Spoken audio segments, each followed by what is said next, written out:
Olá pessoal, a paz do Senhor Jesus, tudo bem? No nosso vídeo de hoje nós iremos falar sobre o sermão expositivo. Como estruturar um sermão expositivo, desde o processo de escolha do texto até o esboço do sermão, até a sua pregação, tudo nesse vídeo, tá? Espero que vocês gostem, que vocês aprendam. E antes de nós formos lá para a aula, eu peço para que você se inscreva nesse canal, deixa aí o seu like e compartilhe esse vídeo com mais alguém. Qualquer dúvida, só você deixar aqui no comentário que nós estaremos respondendo você, tá bom? Então agora nós vamos para uma tela interativa com slide para que você possa estar aí nos acompanhando. Boa aula e a paz do Senhor. Então, pessoal, nós já estamos aqui com os slides, ok? Nós iremos agora, então, vermos sobre a questão da estruturação de um sermão expositivo. Para iniciarmos aqui, nós iremos ver o que é um sermão expositivo. Eu vou dar um zoom aqui na tela para que você acompanhe comigo a leitura. É a exposição do texto em questão.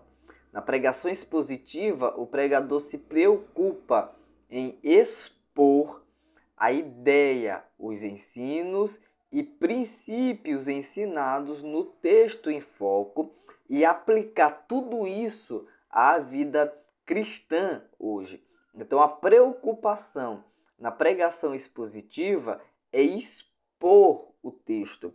Trabalha unicamente com o texto, usando ferramentas como a exegese para extrair do texto a sua principal ideia, os seus ensinos e os princípios que estão sendo ensinados naquele texto. E aí, depois que nós temos essas informações, a ideia principal, os ensinos e os princípios que são ensinados no texto, nós aplicamos isso à vida cristã hoje. Então, isso é a pregação expositiva, é a exposição de um texto bíblico. Passando aqui para o próximo, nós temos aqui os tipos de sermão.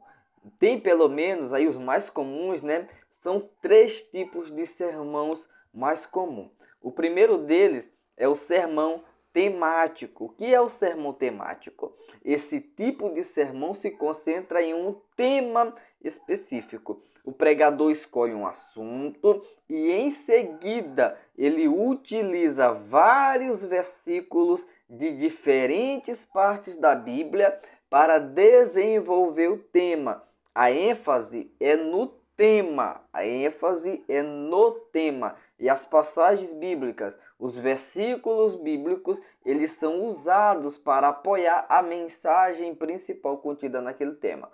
Aqui nós temos exemplo de alguns temas, como por exemplo, fé, amor e esperança. Então o sermão temático, ele tem esse nome porque ele se concentra na questão do tema. Ele vai desenvolver o tema e não propriamente o texto bíblico. Ele vai se preocupar com o tema e para isso ele vai usar textos bíblicos tanto do Antigo como do Novo Testamento para estar trabalhando esse tema. Por exemplo, quando formos falar sobre a verdadeira fé, vamos falar sobre o conceito de fé no Antigo Testamento, o conceito de fé no Novo Testamento, as pessoas de fé no Novo Testamento, no Antigo Testamento, heróis da fé, enfim. Então tem muita coisa aí no sermão temático e esse sermão aqui ele é muito utilizado, por exemplo, né, em cruzadas evangelísticas, o sermão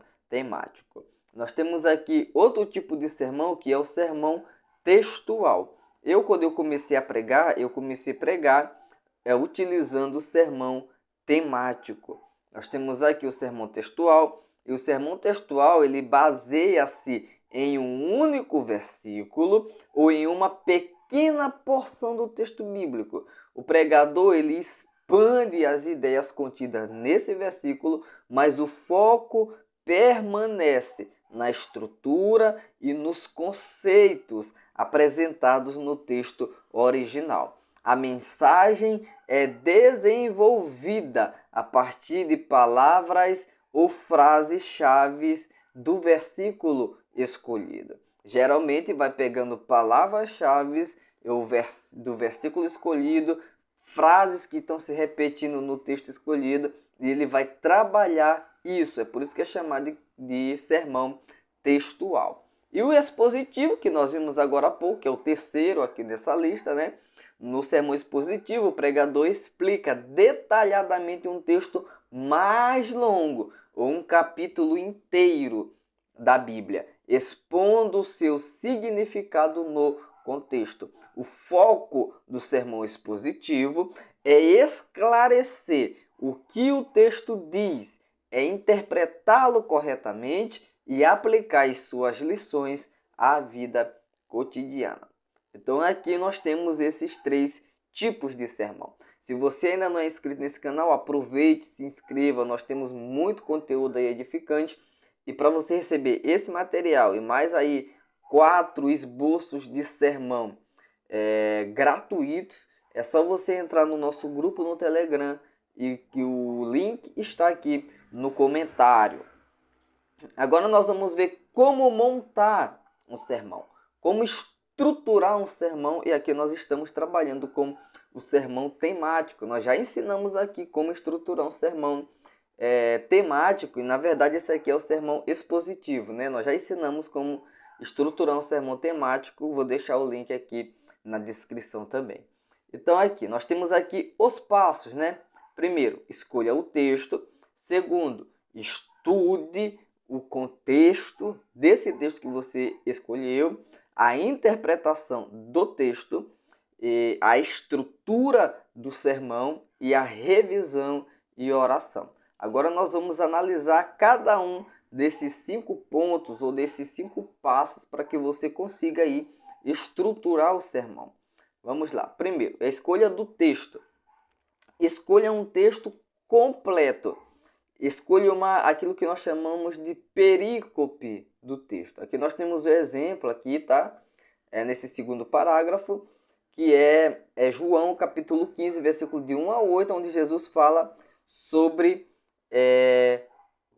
a vindeira verdadeira. Então, evite trechos isolados, evite versículos isolados, siga preferencialmente uma sequência, a sequência do livro, a sequência do texto. Se é uma parábola, trabalhe a parábola inteira e não somente um versículo da parábola.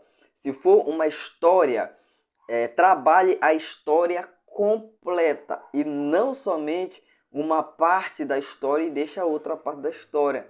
Por isso que geralmente as pessoas que pregam esse tipo de sermão expositivo, né, as pessoas que têm mais tempo na congregação, pastores locais, eles escolhem um determinado livro da Bíblia e pregam esse livro da Bíblia consecutivamente durante vários domingos, vários sermões baseados apenas naquele livro. Então o sermão expositivo ele é extremamente importante para a igreja, para o corpo de Cristo. Então depois que você escolheu o texto, você agora vai estudar o contexto. E nós temos aqui o contexto histórico e cultural, que é você compreender o pano de fundo histórico e cultural daquele texto. Explique como esse texto foi escrito, por que esse texto foi escrito, por quem esse texto foi escrito, para quem esse texto foi escrito. Esse é o contexto histórico e cultural. O que estava acontecendo nessa época? Qual era a situação histórica dessa época? Qual era a situação econômica? Qual é o contexto cultural onde esse texto foi escrito? Isso é importante para a interpretação correta do texto e a aplicação dele. Você também tem que ficar alerta, atento, tá? Ao contexto literário. O contexto literário, ele analisa os versículos antes e depois dessa porção das escrituras que você está trabalhando. Isso para quê? Para que você entenda o fluxo da mensagem. Então você entende o que está antes do texto, você entende o que está depois do texto, e aí você vai estar assim entendendo o fluxo da mensagem. E para isso você pode, que vai lhe ajudar bastante nessa questão de contexto histórico, contexto cultural, contexto literário, são os comentários bíblicos, os comentários teológicos, que você vai, através dessas ferramentas, entender, tá, bastante coisa a respeito do contexto. E eu quero aqui lhe indicar um comentário bíblico para você começar aí, né, a trabalhar essa questão de contexto histórico, contexto cultural. Eu quero lhe indicar o comentário bíblico do Evangelho de Jesus segundo Marcos, do autor Mayan Pirman. É um ótimo comentário, eu já li ele várias vezes porque ele é muito bom. E se você quiser adquirir esse comentário bíblico teológico, eu vou deixar um link aqui na descrição, você pode comprar. Depois que você ler, você mande aqui pra gente o seu feedback e diga o que você achou desse livro. É um livro espetacular. É um livro pequeno, é um livro espetacular. Comentário bíblico de Marcos de Mayan Pirman. A interpretação do texto. A observação. Leia o texto diversas vezes, destaque palavras ou frases que se repetem, promessas, mandamentos, advertências. Destaque isso. Faça um destaque nessa questão. A interpretação é: pergunte-se o que esse texto significa para os leitores originais. Porque a Bíblia, ela não foi escrita originalmente falando, né? Quando Paulo, por exemplo, mandou a sua carta à igreja de Corinto, ele não estava assim na mente dele dizendo assim: rapaz, eu vou enviar essa carta para a igreja de Corinto, mas daqui a 2000 anos essa carta vai estar sendo lida lá no Brasil. Não, ele enviou para a igreja de Corinto, pensando na igreja de Corinto, tendo em mente os problemas da igreja de Corinto, mas sob inspiração de Deus, sob inspiração do Espírito Santo, ela entrou aí no cânon das Escrituras e serve para nós hoje aqui, mesmo não sendo originalmente escrita para nós. Então você deve se perguntar o que esse texto significa para os leitores original e o que ele revela sobre Deus, sobre Cristo, sobre a fé e sobre a salvação. O que é que esse texto está revelando? Então você fez as observações no texto, você já tem a interpretação do texto e agora você vai para a aplicação do texto. Determine como essa mensagem se aplica ao público hoje.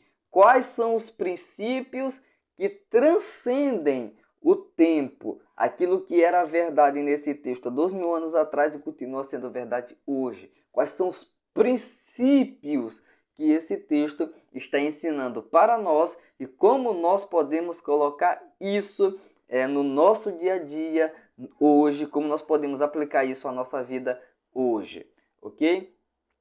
Agora nós vamos para a estrutura do sermão. Introdução. Crie uma introdução que desperte a curiosidade e conecte a audiência, as pessoas que estão lhe ouvindo, ao tema ou ao texto do sermão. Não é obrigatório um sermão expositivo possuir um tema.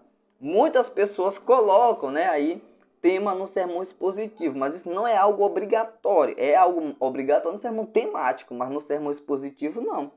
Mas se você decidir colocar um tema, você tem que dizer: olha, esse tema que eu vou falar hoje aqui, baseado nesse texto, nós iremos trabalhar esse texto, ele é importante por causa disso, disso, disso e disso aqui. Você tem que mostrar por que é importante falar desse tema hoje, falar desse tema para a igreja, falar desse tema para o corpo de Jesus. Depois disso, você vai para a divisão do texto. O que é isso? Você vai dividir o texto nos pontos principais, sendo fiel à estrutura original do texto. Respeite a estrutura original do texto. Seja fiel à estrutura original do texto. No exemplo que nós utilizamos, que é João capítulo 15, versículo 1 a 8, aqui está dando um exemplo para nós de estruturar essa divisão do texto em 3 partes. Primeira parte é a metáfora da videira, versículo 1 e versículo 2. A segunda parte é o papel do crente, versículo 3 ao versículo de número 5. E a terceira parte é o resultado de uma vida conectada ou em comunhão com Cristo, versículo 6 e versículo 8. Ok? As ilustrações e aplicações.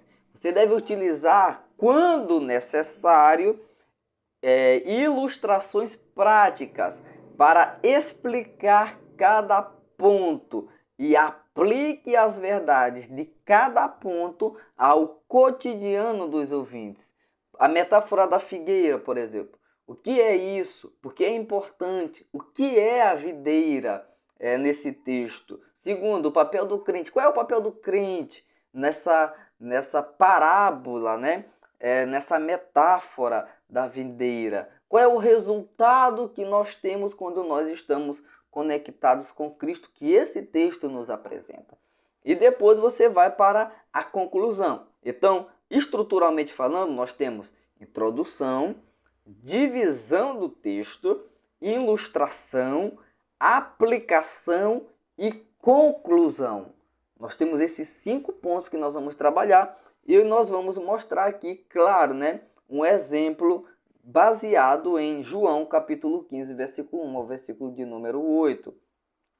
A revisão e a oração, que é o último passo da estruturação do sermão.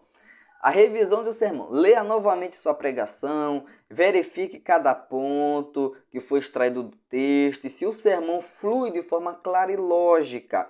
Ore pedindo a Deus direção, ore para que Deus use você e use a sua pregação para falar com as pessoas, para tocar no coração das pessoas, para salvar as pessoas. Revise constantemente a sua pregação, o seu esboço, e leia o texto constantemente. Se possível for, leia em várias versões. Irmão, se você entra no Google aí, você pode ler a Bíblia em várias versões online. Você pode ler ela na Almeida Corrigida Fiel, Almeida Revisada e Corrigida, Almeida Revista e Atualizada. Você pode ler a King James na internet. Você pode ler várias versões. Você pode ler a nova versão internacional, você pode ler a nova tradução linguagem de hoje, enfim, várias. Leia o texto que você vai trabalhar em várias versões diferentes. E se você tiver um comentário bíblico daquele texto que você está trabalhando, ótimo. Se você tiver um dicionário bíblico daquele texto que você está trabalhando, ótimo. Mas se você não tiver, a internet possibilita para você aí a questão do dicionário. Agora você tem que tomar cuidado para que você não perca ali o foco, né? Por isso que é bom você ter um dicionário bíblico, um livro físico, que você possa tocar, anotar, fazer anotações, e para que você esteja aí mais concentrado e focado nos seus estudos. Agora nós iremos ver, né, a questão do que nós estávamos falando, da estruturação de um sermão, baseado em João capítulo 15, versículo 1 a 8, que tem como tema, nós escolhemos como tema aqui, conectados à videira verdadeira. Então aqui nós temos o texto na versão Almeida Corrigida, tá? Almeida Revista e Corrigida, que aí é o texto bíblico de João, capítulo de número 15, versículo 1 até o versículo de número 8, tá em tela para você ver, você pode ver depois, parar o vídeo, o YouTube possibilita essa questão, né? E aqui nós temos a estrutura desse sermão.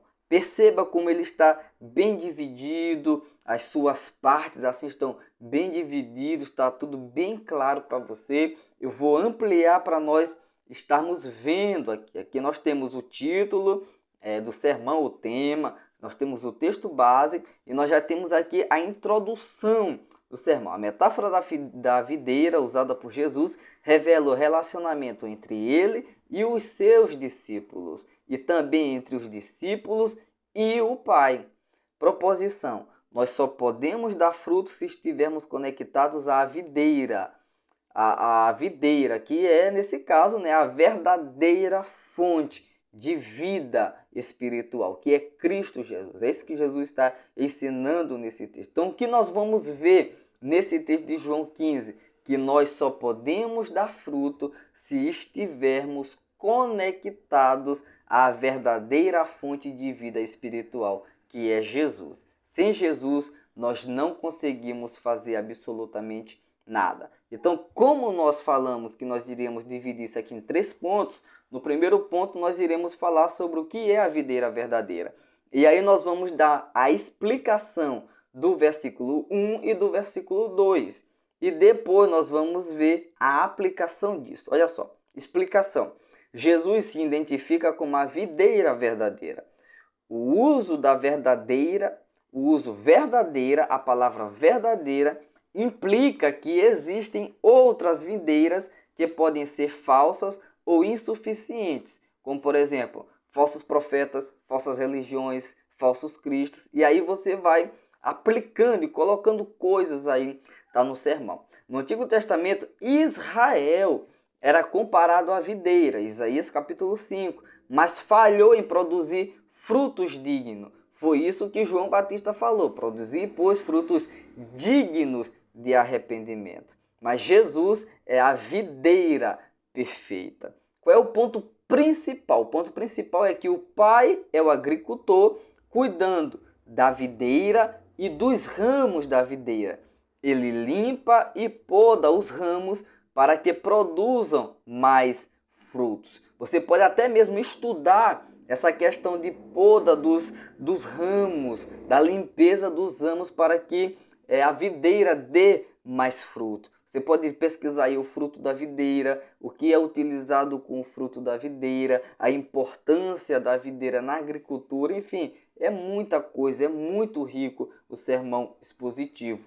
A aplicação, assim como um agricultor cuida da videira, Deus cuida de nós, podando nossas vidas para que nós possamos crescer. Aceitamos a poda, que são as provações, as correções, com fé, sabendo que Deus está nos fazendo mais frutíferos. Você pode colocar isso como uma afirmação ou como uma pergunta. Nós estamos aceitando as correções de Deus, as disciplinas de Deus? Nós estamos aceitando isso com fé? Ou será que nós estamos rejeitando isso? Então você pode já estar fazendo essa aplicação à igreja. O segundo ponto é que como o crente deve permanecer na videira. Aí nós temos novamente explicação, ponto principal. Aqui nós temos uma ilustração e nós temos aqui uma aplicação. Explicação. Jesus destaca que os discípulos já estão limpos pela palavra que ouviram, mas é necessário permanecer nele para continuar dando frutos. O que significa permanecer? Permanecer significa estar conectado de forma contínua e vital a Cristo, assim como um ramo depende da videira para sobreviver e dar frutos. Ponto principal, sem Cristo nada podemos fazer. Nossa capacidade de dar fruto espiritual depende totalmente da nossa permanência em Cristo. Se nós não estivermos em Cristo, nós não podemos produzir absolutamente nada no reino de Deus. Nada para Deus, nada de bom.